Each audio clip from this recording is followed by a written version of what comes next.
नमस्कार श्रोते हो, रेडिओ जयंतच्या आनंदी कट्ट्यावर मी अनुराधा आपणा सर्वांचं मनपूर्वक स्वागत करते. श्रोते हो, नुकतीच वाचनात एक पोस्ट आली आणि ती अतिशय छान विचार देणारी आहे. तीच आज तुम्हा सगळ्यांशी शेअर करते.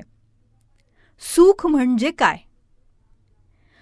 तुर्कीच्या प्रसिद्ध कवीनं आपल्या प्रसिद्ध चित्रकार मित्राला आनंद या विषयावर पेंटिंग बनवण्याची विनंती केली.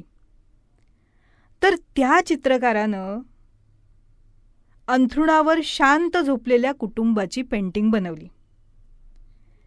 त्या पलंगाचा एक पाय मोडलेला होता. त्याच्या जागी तिथे 2 विटा ठेवलेल्या होत्या. त्या घराचं जीर्ण छप्परही गळत होतं. घराचा कुत्राही अंथरुणावर निवांत झोपला होता.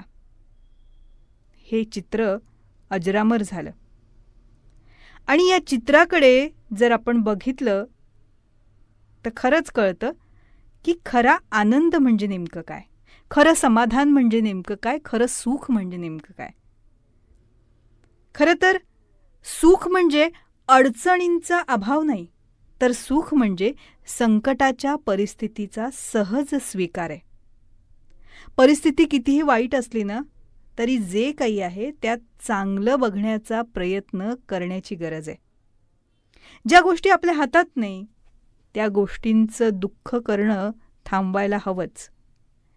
म्हणूनच नेहमी शांत समाधानी राहा. जे नाही आहे त्याचं दुःख करत बसण्यापेक्षा जे आहे त्यातच सुख मानायला शिका.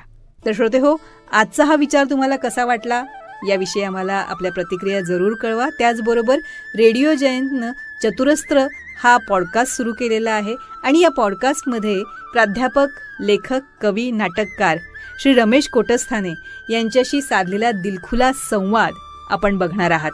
या संवादाचे दोन्ही भाग आपण आपल्या चॅनलवर अपलोड केलेले आहेत, तेव्हा हे दोन्ही भाग जरूर बघा. ते तुम्हाला कसे वाटले याविषयीच्या प्रतिक्रिया नक्कीच आमच्या कमेंट बॉक्समध्ये लिहा.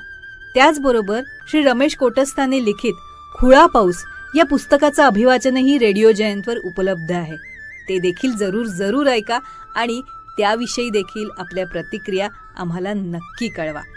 आणि दर्जेदार कार्यक्रमांसाठी रेडिओ जयंत लाईक करा, शेअर करा आणि सबस्क्राईब करा.